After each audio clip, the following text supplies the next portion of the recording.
Hi everyone! Today I decided to make a quick video exploring my wine cellar. I have a few wines that I feel are very interesting and I would love to talk about. I don't mean this video to come off as bragging or showing off. Since I just finished the Wine Subtypes mini-series, I just wanted to demonstrate that there can be creativity and intrigue in wines. For example, I love sparkling rosés because I love sparkling wine and rosé wine separately. I feel like a well-crafted sparkling rosé combines many complex flavors from sparkling and rosé that you can now enjoy together. These next 5 wines demonstrate similar ideas. Without further ado, let's learn about these wines. This first wine is an ice wine, which I discussed in my dessert wine video. Ice wines are a very sweet dessert wine. They are made by allowing the grapes to experience frost, which pulls the water out of the grapes. Then what is left is a very sugary, concentrated juices of the grape. When the winemaker presses these frosted, shriveled grapes, all that is left is the concentrated juices. This wine has a residual sugar of 19.8%, which is very high, telling you that it is very sweet. Additionally, this wine is a rosé.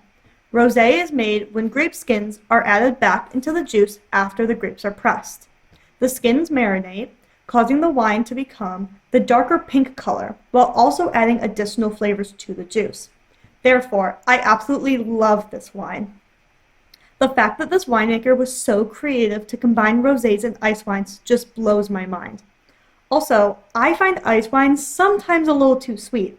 So with the rosé aspect to this wine, there are so many more complex flavors added that you won't normally find in a regular ice wine. The tasting notes I get from this wine include honey, raspberry, raisin, and lemon. This wine is such a delight, and I love the creativity that this winemaker is showing with the creation of this wine. Orange wines are the newest talk of the wine world. They are made very similarly to rosé wines, where the skins and the juices are mixed together after pressing. However, orange wines are made with white grapes, and the skins marinate together longer than rosés do. Orange wines are a very ancient practice of making wines that just recently had a resurrection back into the mainstream. It is suggested that orange wines started in modern-day Georgia, and now places like Italy and Slovenia are also orange wine producers. I actually have not been able to find any European orange wines here in the States. However, the same winery that made the rosé ice wine also makes an orange wine. Therefore, this wine makes the list as the most exciting wines I own because not only is it a rare orange wine, but the wine is grown and produced on U.S. soil. I believe that soon, orange wines will really make it big in the United States. But until that happens, I will have to stick to drinking this one. So this next wine is not technically a wine, but it is still very interesting to me. There is a larger city about 45 minutes from where I attended college. In that city, there is a self-described urban winery and also a famous Midwest brewery. Together, the winery and brewery collaborated to make this. The brewery is called Rheingeist, and the winery is called Skeleton Root. So therefore, they called this drink the Skeleton Brew White. This beverage is described as an ale with Vital Blanc grapes. It even shows a vintage of 2021, which is the year the grapes were grown. To make this beverage, the brewery took the grape musks from the winery. Musk is what's left over from pressing grapes and includes grape skins and seeds. Once the brewer received the musk, they added it to brew the beer. I actually do also like beer, so I really enjoy this ale. It's kind of like a yeasty champagne. It has that foam of a beer, while the grapes musk lends sweeter flavors. When I went for a tasting, they also had a Skeleton Brew Red on tap as well, which I remember as also being delicious. However, they only had the white version left, so I bought it. The winery also told me that this drink is limited edition, and whenever they sell out, that's it for the beverage. Maybe they told me that to try to get me to buy it, but oh well, I was convinced. I really enjoy this beer, and I like to joke that I finally found a beer and wine combo. I was just so amazed at the creativity shown between the winemakers and the brewers to make this special beverage.